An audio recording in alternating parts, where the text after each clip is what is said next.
যোগাদ্দা মায়ের মন্দিরে যাচ্ছি। বাবা আজকে পুরো হিরো হয়ে গেছে।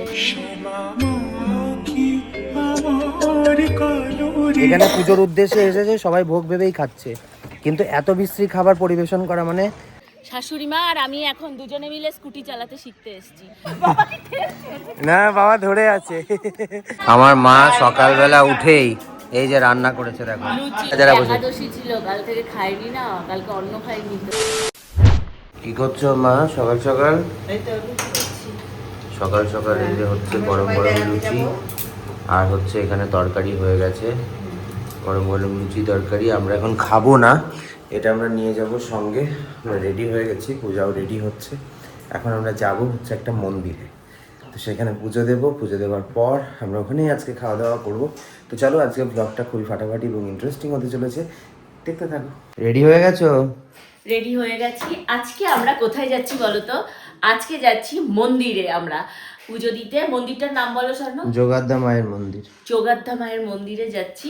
তো এইটার বন্দোবস্ত করেছে বাবা। এটা কোনো একটা মানসিক ছিল না, কোন একটা মানসিক ছিল। আজকে সেই মানসিকটা মানে আমরা পূরণ করতে যাচ্ছি, পুজো দিতে যাচ্ছি। কি কি নিচ্ছি সাথে সব তো তোমাদের দেখাবো। তার আগে বলো আমাকে কেমন লাগছে? সুন্দর লাগছে, ভালো লাগছে। আজকে এই রেড কালারের শাড়িটা পরে যাচ্ছি পুজো দিতে। প্রথমে ভেবেছিলাম লাল পাড়ে সাদা শাড়ি পরবো, তারপর দেখলাম না রেড পরলেও হবে। কেমন লাগছে জানিও তোমরা। সুন্দর লাগছে, চলো বেরোই। দুজনেই আমরা রেডি হয়ে গেছি। এই যে মাও রেডি হয়ে গেছে। মাকে আজকে কেমন লাগছে? সুন্দর লাগছে। মায়ের শাড়িটার কালারটা সুন্দর, আজকেও পিঙ্ক কালার পরেছে। এই শাড়িটা যোধপুর থেকে আনা হয়েছিল না? হ্যাঁ, সেই যোধপুরের শাড়িটা ভালো লাগছে মাকে। তো মাকে আর আমাকে কেমন লাগছে? আমরা এখন যাচ্ছি হচ্ছে মন্দিরে। মা ভালো বলতে পারবো। যোগাদ্দা মায়ের মন্দিরে যাচ্ছি। আমি মানত করে এসেছিলাম, মা আমার স্বর্ণকে আর আমার পূজা মাকে যেন এক বন্ধনে তুমি বেঁধে, আমি তোমাকে মানত পুজো দিয়ে যাবো ওদের সাথে। তাই আমরা আমাদের বিয়ে যেহেতু মানে হয়ে গেছে, কমপ্লিট হয়েছে সুসম্পন্ন ভাবে, তাই জন্য আজকে সেইটা মানে মানতটা কমপ্লিট করতে যাচ্ছি। তো চলো আমরা যাই। মাকে আর আমাকে কেমন লাগছে আজকে অবশ্যই মানে কমেন্ট করে তোমরা জানিও। আর ওখানে গিয়ে পুজো কিভাবে দিচ্ছি, কি কি করছি সবটা তোমাদের সাথে শেয়ার করবো। চলো চলো চলো, ওঠো, গাড়ি এসে গেছে। গাড়ি এসে গেছে, এবার গাড়িতে উঠে পড়বো। ওই যে মাও তালা দিয়ে আসছে। বাবা, এই যে বাবা দেখো আজকে পাঞ্জাবি পরে সুন্দর রেডি হয়ে গেছে। দেখো, ও ওদিকে নবুও পাঞ্জাবি, সব পাঞ্জাবি পরে রেডি হয়ে গেছে। এরা পুজো দিতে যাবে। বাবার মনে হয় এখানে তো ক্লিপ লেগে রয়েছে। এই যে পাঞ্জাবি, নতুন পাঞ্জাবি পরেছে, বোঝা যাচ্ছে। এই যে এই পাঞ্জাবিটা আমরা কোথা থেকে কিনেছিলাম বলো তো? এইটা, ও এইটা সেই পাঞ্জাবিটা সেই মান্যবর থেকে কেনা। এই পাঞ্জাবিটা এইটা কিনেছিলে? আমি দেখিনি তুমি কোনটা কি। তুমি ওই দিন তুমি একা গেছিলে। তো এই যে বাবা আজকে পুরো হিরো হয়ে গেছে। নামুক, তারপর তোমাদেরকে দেখাচ্ছি। চলো উঠে পড়ি গাড়িতে।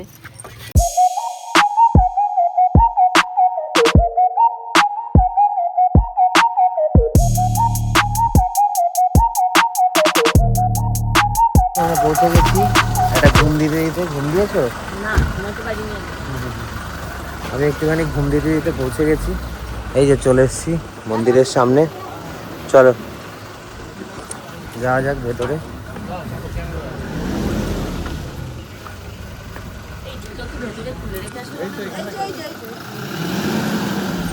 এইখানে খুলে নাও।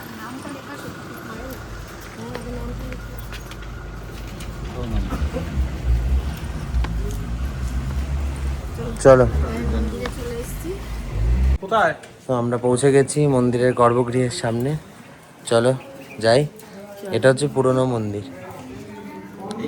গেটটা অনেক ছোট্ট। এই গেটটা ছোট করার কারণ কি? কেন ছোট? মানে মায়ের ওখানে ঢুকতে গেলে মাথাটা নিচে করে এই জন্য গেটটা ছোট করা। চলো ভেতরে যাওয়া যাক। ভিড় নেই খুব একটা, না, তাড়াতাড়ি হয়ে যাবে পুজো। চলো আসো।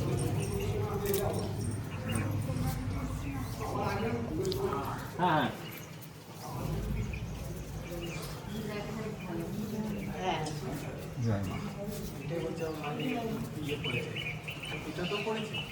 এটা তো শুরু হয়েছে, কিন্তু মা ছিল দেখা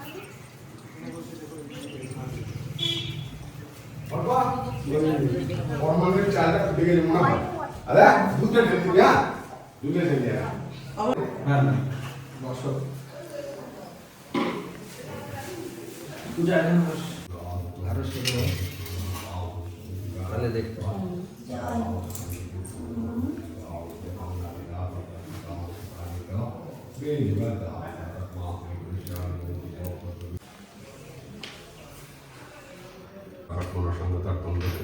কাঞ্চনমূল্যম শ্রীবিষ্ণু দৈবতম যথাসম্ভব পুত্র নামে ব্রাহ্মণায় অহং দদামি।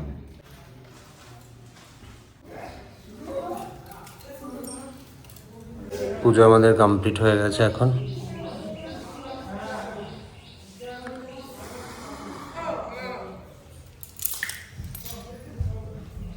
তো আমরা তো জগদ্ধাম মায়ের মন্দিরে এসে গেছি, আর এই মন্দিরের যে মানে ইতিহাসটা, এটা কি করে মন্দিরটা তৈরি হয়েছে, কেন হয়েছে, সবটা আমাদেরকে ঠাকুরমশাই বলে দেবেন। এটি হচ্ছে দক্ষ যজ্ঞের সতীর যে দেহত্যাগ, সেই সতীর দেহত্যাগের সময় মহাদেব সতীর দেহ নিয়ে নৃত্য শুরু করেন এবং তার স্ত্রীর মৃত্যুটা মেনে নিতে পারেন না। তখন বিষ্ণু চক্র দ্বারা সতীর দেহ খণ্ড খণ্ড করেন নারায়ণ। সেই 51টি খণ্ডের মধ্যে একটি খণ্ড এই ক্ষীরগ্রামে পতিত হয়েছিল, ডান পায়ের বুড়ো আঙুল। তারপর থেকে এটা ক্ষীরগ্রাম সতীপীঠ। হয়েছে ভালো মতো পুজো? পুজো ভালো মতো হয়েছে, কিন্তু এবারে এই বাইরে এত রোদ তাকাতে পারছি না। বাইরের অনেক রোদ। আরেকটা মন্দির এই পাশেই না? হ্যাঁ, আরেকটা মন্দির এইদিকে যেতে হবে, এই দিকটা আচ্ছা, দূরে না পাশে? কাছে। চল আরেকটা মন্দিরে যাই। পুজো আমাদের হয়ে গেছে, এখন আমরা এখান থেকে বেরিয়ে যাচ্ছি। এখান থেকে বেরিয়ে যাব আরেকটা মন্দিরে, তারপর এখানে আবার ফিরে আসবো, কারণ আমরা ভোগটা এখানেই খাবো। চলো এখন যাওয়া যাক। সেটাও কাছেই তো বোধহয় নাকি? হ্যাঁ, এই তো এইখানে। হুম, 2 মিনিট লাগবে। চলো 2 মিনিট। চলো চলো। পায়ে গরম লাগছে নাকি? হ্যাঁ, গরম আছে। চলো চলো আগাও। তো আমরা এখানে আরেকটা মন্দিরে চলে এসেছি, পাশাপাশি দুটো মন্দির। সতীপীঠ ওটা লেখা পুরনো, আছে, হ্যাঁ সতীপীঠ। ওটা পুরনো মন্দির ছিল, পরবর্তী সময় সংস্কার হয়ে এই মন্দিরটাও হয়েছে। তো আমরা প্রথমে পুরনো মন্দিরটায় গেছিলাম, যেটা মেন, যেটা প্রধান গর্ভগৃহ, সেখানে আমরা গিয়েছিলাম। তারপরে চলে এসেছি আমরা এখানে।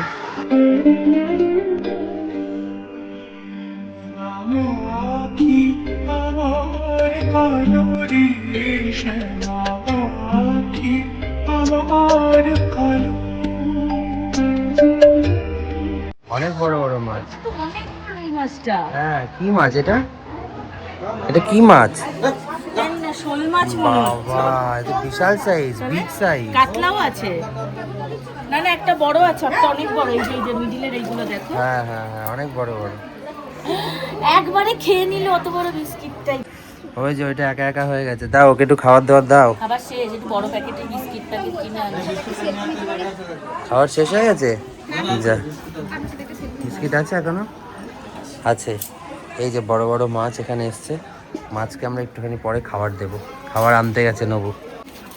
মা কোথায় গেল? ওখানে বসে আছে পুজোর লাইন। মা দেবে না ইয়ে মাছকে খাবার? এ নাও, দাও। আগে দিবি না। দাও। খাচ্ছে? ও, দিবি? হ্যাঁ, এই যে বড় মাছটা আসবে, দেখো এবার। এবার দেখো আসবে, দেখো। এই যে এই যে এই যে সব এক জায়গায় আসবে এবার। এই যে ওরে পিছনে, বাবা। এই যে পিছনেরটা ওই দেখো তলারটা কত দেখো, বড় ওটা। তলারটা দেখো। দেখেছি, এটা অনেক বড় সাইজ। কি মাছ বুঝতে পারছি না।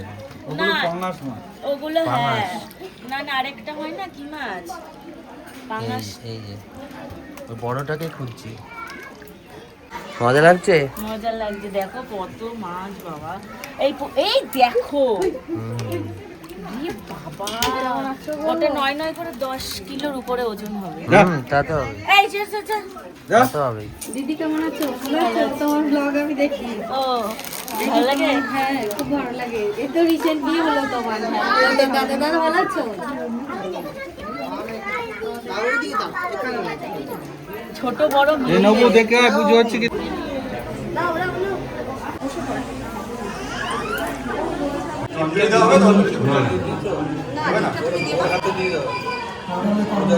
জামা টিপটা দিয়ে দেবে। খুলে বের করে দাও, খুলে বের করে দাও।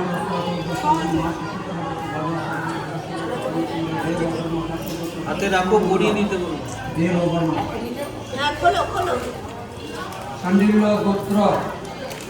অবশ্যই আমার একটু পুজো আমার অতিই আছে অনেক আছে।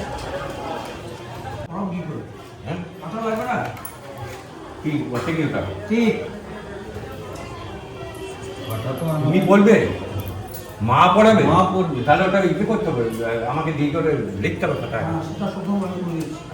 শুরুটা বলে আমার পাশে খাতায় এন্ট্রি করতে হবে। হ্যাঁ, বুঝতে পেরেছি। আমার মা সকালবেলা উঠেই এই যে রান্না করেছে দেখো, লুচি, আলু ফুলকপির তরকারি। আমি তো দেখালাম সকালবেলা। খাও খাও খাও। আমরা কিন্তু এখানে প্রসাদ খাবো, তারপরেও প্রসাদ বুকিং করা হচ্ছে, তারপরেও মা হচ্ছে যে রান্না করে নিয়ে এসেছে যে পুজো মানে পুজো দেওয়ার পরপরই যাতে আমরা খেতে পারি। তো এই যে সবাই এখানে খেতে বসে পড়েছি, বাবা মা নবু পূজা, এদিকে রয়েছে আমি, এই যে রয়েছে আমার খাবার। তো চলো এখন ঝটপট খেয়ে নেওয়া যাক আগে, নাকি? খেয়েই আবার কিছুক্ষণের মধ্যেই প্রসাদ খেতে হবে। তাই মাকে আমি বলছিলাম যে পুজো দিয়ে একটু প্রসাদ নিয়ে সাথে সাথেই তো ভোগ খেয়ে নেওয়া যায়। তো যাই হোক, তারপরেও মা বানিয়েছে, আমরা লুচি খেতে ভালোবাসি তাই। তো চলো এখন খেয়ে নিই। প্রচুর মানুষ এখানে রোজ ভোগ খায়। ভোগ খাওয়ার সময় হচ্ছে মোটামুটি 12:30 থেকে, এখন বাজে 12:30টাই। তো এখানে ভোগ খাওয়া চালু হয়ে গেছে। দেখো এখানে সুন্দর ভোগের ব্যবস্থা রয়েছে, এই যে বেঞ্চ করা রয়েছে সুন্দর। তো সবাই এখানে খেতে বসে পড়েছে। আর এইদিকে রয়েছে হচ্ছে রান্নাঘর, এই যে রান্নাঘর। চলো এখন ভোগটা খেতে হবে, মানে যারা খাচ্ছে এই ব্যাচ উঠবে, এখন কন্টিনিউ চলবে, এটা 1-1.5 ঘন্টা চলবে। মন্দিরে একটা জায়গা রয়েছে ভোগ খাওয়ানোর, নতুন মন্দিরে একটা জায়গা রয়েছে। তো আমরা পুরনো মন্দিরেই ভোগটা খাবো। পুরনো মন্দিরে ভিড়টা একটু কম হয়, যেটা আদি মন্দির আর কি। চলো এখন ভোগ খাওয়ার জায়গায় যাই। শুরু হচ্ছে সবে শুরু হচ্ছে, চলো বসি।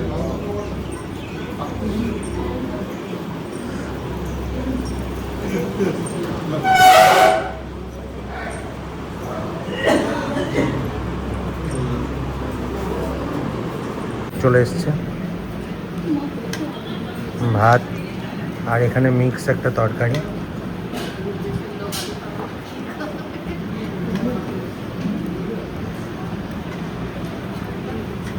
খাও। এখানে মন্দিরের প্রসাদের মধ্যে মানে মন্দিরের ভোগের মধ্যে মাছ থাকে, কিন্তু আমরা মাছ খাবো না কারণ আজকে শনিবার। একটা মিক্স ভেজ মতো দিয়েছে, এই যে কুমড়ো, এই যে ইঁচড়, প্রত্যেকটা আমি আলাদা আলাদা করে দেখাচ্ছি। এই যে আলু, আচ্ছা এই যে ডাঁটা। তো চলো এখন খাওয়া দাওয়া করে নেওয়া যাক। খাও। এই যে মাছ এসছে, এই যে মাছ, এটা নিও না বেশি এটা হচ্ছে মাছ। আজকের লোকটা অনেক বেশি রেখেছে না। এই হচ্ছে ফিশ মিলের ফিশ, আপনাদেরকে দেখালাম। ওই বলছে এটার সাথে পুজোর কিন্তু কোনো সম্পর্ক নেই।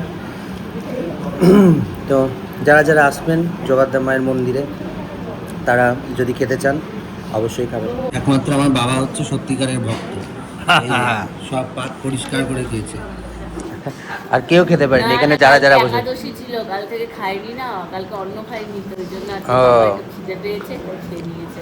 ফাইনালি আমাদের খাওয়া দাওয়া হয়ে গেছে। এখন খাবারটা আমরা খেয়েছি আমি। খাবারটা দারুণ খেয়েছি, আমরা খুবই ভালো খেয়েছি। মানে আমি 5 দিন না এর খেয়ে থেকে- থাকার পরেও যদি আমাকে এই খাবার দেওয়া হয় আমি খেতে পারবো না। মানে অ্যাটলিস্ট মানুষকে হ্যাঁ, খিচুড়ি টাকা দিয়ে দিতে পারে। যখন খাওয়াচ্ছ, পয়সা দিয়ে যখন খাচ্ছে তখন একটু বেটার কোয়ালিটি তো সবাই এক্সপেক্ট করে। ফ্রিতে তো না। হ্যাঁ, ফ্রিতে তো খাচ্ছে না। আর তার থেকে বড় কথা মানে হচ্ছে এটা যে মাছের দিয়েছে এইটুকাটা পুরো ভেঙে মানে মাছ দিচ্ছে। ভেঙে ভেঙে দিচ্ছে, পিস থেকে মাছ ভেঙে ভেঙে দিচ্ছে। এইরকম অব্যবস্থা রয়েছে, এরকম অব্যবস্থা এখানে রয়েছে। তো খিচুড়ি অ্যাটলিস্ট দিতে পারতো, মানে খিচুড়ি দিলেও মানুষ এর থেকে ভালো খেতে পারতো, তাই না?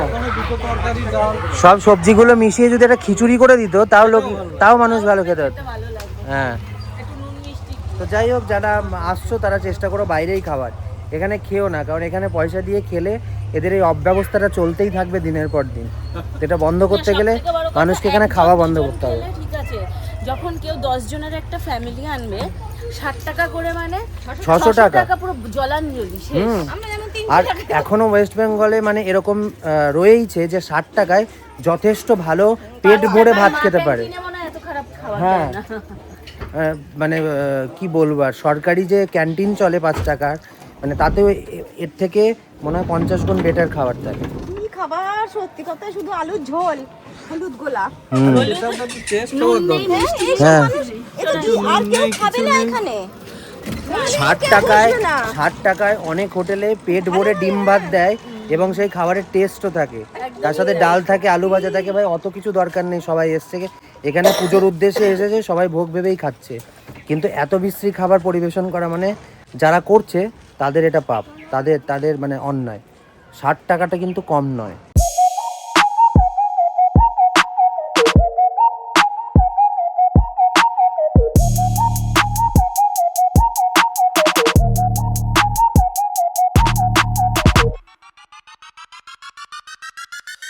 ফাইনালি আমরা বাড়ি পৌঁছে গেছি অনেকটা সময় পর। রেস্ট হয়েছে হুম, পূজার ভালোই রেস্ট হয়েছে গাড়িতে। বলছি কিচ্ছু হয়নি নাকি? আমি ভিডিওটা গিয়ে দেখাবো ঘরে কেমন নাক ডাকছিল। শাশুড়ি মা আর আমি এখন দুজনে মিলে স্কুটি চালাতে শিখতে এসেছি। আমি হচ্ছে ছোট লেভেলের ছাত্রী আর মানে শাশুড়ি মা হচ্ছে বড় লেভেলের ছাত্রী। গলা শুকিয়ে যাচ্ছে আমার, দেখো ভয়ে গলা শুকিয়ে গেছে। বাবা পেছনে বসে প্রথমবার। ও মা, এই তো চালিয়েছে হ্যাঁ। মা স্কুটি চালানো শিখতে এসেছে, এই যে যাচ্ছে। এই মাঠটার কথা মনে আছে তোমার? মা শাড়ি পরে স্কুটি চালাতে এসেছে। হ্যাঁ, এই যে দেখো, তবে ভালোই তো পাচ্ছ। হ্যাঁ, ভয় পাচ্ছে যে। পূজা যাও, চালাও একটু, পারবে? না মা চালাক না না না, যে পড়ে টরে গেলে কেন পড়ে যাবে? পারবো না। আরে পারবে, যাও যাও। হ্যাঁ, তুমি চালিয়ে আসো, আবার ঘুরে আসো। পারবে। মানে আমি চালাবার, বাবা দৌড়াবে আমার সাথে। তুমি চাপো না, বাবু ধরবে, ঠিক চাপো। পড়ে যাবো, তুমি বুঝতে পারছো না। আরে পড়বে না, চালাও, পড়বে না। বসো তো তুমি আগে। হ্যাঁ, আর তুমি তো পা পাবে, দেখো মাটি। পাবো কিন্তু আমি মনে ব্যাস, পাটা নামিয়ে রাখো এবার, ওইদিকেও পা নামিয়ে রাখো, ওইদিকেও পা নামাও, ব্যালেন্স নাও। হ্যাঁ, এবার আস্তে আস্তে চলো।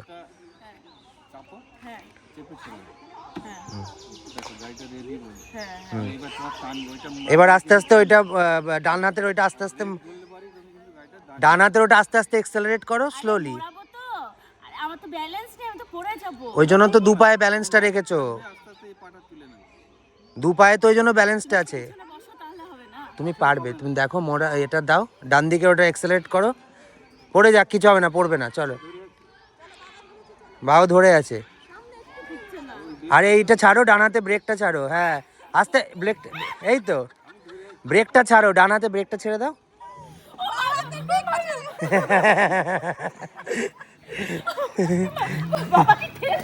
না, বাবা ধরে আছে, কেন পারবে না? এ কি কথা? আরে পারবে। ভুলে গেছি আমি, আগে পারতাম। আমার ভয় লাগছে। নতুন গাড়ি, তারপর আবার আমার মতো গাড়ির জন্য আমার চিন্তা নেই, আমার চিন্তা গাড়ি আমার যায়। ভয় কাটেনি এখনো? তাহলে চলো, এই তো ভালোই পাচ্ছ, চলো। নতুন গাড়িটা ইন্স্যুরেন্স করানো আছে তো। ইন্স্যুরেন্সের কথা তুমি ছেড়ে দাও, শেখাটা জরুরি। গাড়ির ভয় ছাড়ো, নিজের কিছু না হলেই হলো, চলো। One, two, three, ও মা, ও বাবা গো। তোলো, পা তোলো। Yes! ইয়েস, এই তো জয়মাকালী! হয়ে গেছে, চলো। মা কি সুন্দর চালিয়ে বেড়াচ্ছে আর তুমি চালাতে পারছো না। কি শাশুড়ি বৌমা কম্পিটিশনে ফুচকা খাচ্ছে নাকি? কটা ফুচকা খেয়েছো যে কম্পিটিশন করছো? হয়ে গেছে অনেকগুলো। কটা? 10টা হয়ে গেছে। 10টা ফুচকা কি আর কম্পিটিশনের আওতায় আসে নাকি? 100টা সবে তো শুরু, দাঁড়াও। 100টা করে ফুচকা খাও। ভালো হয়েছে? টেস্টি? কি রান্না হচ্ছে? কাটাকুটি হচ্ছে, রান্না এখনো শুরু হয়নি। এখন হচ্ছে কাটতে বসেছি আমি ক্যাপসিকাম। আজকে হবে ডিনারের চাউমিন। আচ্ছা। আজকে এই যে শাশুড়ি মাকে আমি রেস্ট দিয়ে দিয়েছি, মা ওখানে বসে আছে। মাকে বলেছি আজকে তুমি রেস্ট নাও। আর প্রথমে ভেবেছিলাম যে পনির স্যাটে বানাবো, তা যেহেতু চাউমিন হচ্ছে দুটো মানে এরকম ফাস্টফুড একই দিনে খাওয়া যাবে না, অসুস্থ হয়ে পড়বো আমরা। সেই জন্য পনির সাথে কালকে হবে, আজকে হবে চাউমিন বাহ। ডিনারে, বাহ, ভেজ চাউমিন। তো আজকে বানাও। যেহেতু নিরামিষ, একদম ভেজ চাউমিন হবে। শুধু সবজি দিয়ে? শুধু ক্যাপসিকামই দেবো, আর হচ্ছে একটু কাঁচা লঙ্কা দেবো, আর ধনেপাতা দেবো। বাহ, স্বর্ণ পছন্দ করে হচ্ছে একটু ড্রাই চাউমিন, যেটা হচ্ছে যে স্কুলের বাচ্চারা খায় সেই চাউমিন, কিন্তু ওই চাউমিনে একটু পেঁয়াজ না দিলে না ভালো লাগে না, হুম, একটু পেঁয়াজ দিতে হয়। এবার আজকে যেহেতু আমরা পেঁয়াজ দিতে পারবো না, তাই জন্য আমি একটু অন্যরকম বানাচ্ছি, একটু ক্যাপসিকাম দেবো, একটু ধনেপাতা দেবো। আবার ওই স্কুল চাউমিনে ক্যাপসিকাম দিলে ভাল লাগে না। না। এই যে এখানে চাউমিন বসে গেছে, সব সবজি ভেজে ফেলেছো সব, মানে শুধু ক্যাপসিকাম দিয়েছে। কারণ আর যেহেতু শনিবার অন্য কিছু দেওয়া যাচ্ছে না, মানে আরও সবজি দেওয়া যেত কিন্তু সেগুলো আপাতত ফ্রিজে নেই। মশলাপাতি এখনো দেওয়া শুরু করেছো নাকি? মশলাপাতি এবার দেওয়া শুরু করবো। আচ্ছা, আমরা এখন রাত্রে ডিনার করতে বসে গেছি। এখানে চাউমিন হয়ে গেছে, মায়ের খাওয়া অলরেডি কমপ্লিট কমপ্লিট, খাওয়া। খাওয়া অলরেডি কমপ্লিট। এই যে এখানে আছে ভেজ চাউমিন। তো চলো ঝটপট আজকে খেয়ে নেওয়া যাক। মা বলেছে অন্য দিনের তুলনায় আজকে ভালো হয়েছে। হ্যাঁ সত্যি আজ অন্যদিনের তুলনায় আমার আজকে বেশি ভালো লাগছে। ভালো হয়েছে? তোমরা? হুম। আর তোমরা যারা খালি কমেন্ট করো, তুমি তো শ্বশুর বাড়ি যাও পায়ের উপর পা তুলে খাওয়ার জন্য, কিরকম কমেন্ট গুলো করে আমি খালি দেখি আর হাসি। তো তাদের জন্যই বলছি, আজকে আমি শাশুড়ি মাকে রেস্ট দিয়ে দিয়েছি। ওরা পারে, ভালো লাগে ওদের, ওরা মজা পায়, সেই জন্য ওরা করে, হ্যাঁ মানে বলবে আমরা যা দেখি আমরা তো তাই কমেন্ট করবো। ওরা মজা পায়। যেদিন আমি আর স্বর্ণ আসি, সেই দিন যেহেতু এসেই তাড়াহুড়া করে খাওয়া দাওয়ার ব্যাপারটা থাকে, মা ওই জন্য আগে থেকে একটু রান্নাটা করে রাখে। আর না হলে আমি করি, মা তো করেই, আমিও করি সাথে সাথে। তো চলো এখন খেয়ে দিয়ে নেওয়া যাক। এখন বাজছে রাত্রি 9টা, আমাদের ডিনার হয়ে যাচ্ছে তাড়াতাড়ি। এখানে ডিনার হয়ে যাচ্ছে আমাদের, এক আধ দিন একটু আধটু দেরি হয়। তো পূজার আমার এখন প্রচন্ড কাশি হচ্ছে, কেন জানি না, জল খাও, জল খাও। মনে হচ্ছে কারোর নজর লেগেছে। হুম, জল খাও, খেতেই পাচ্ছি না, মানে খাবারটা মুখের সামনে নিলেই কাশি হচ্ছে। জল খাও। জল খাচ্ছি, মানে গলাটা দেখলে আমার ভয়েসটাই পাল্টে গেছে। চলো, আশা করি ব্লগটা ভালো লেগেছে। আরও সুন্দর সুন্দর ব্লগ আসবে, সুতরাং পেজের সাথে চ্যানেলের সাথে জুড়ে থাকো। আজকের মতো সবাইকে টাটা।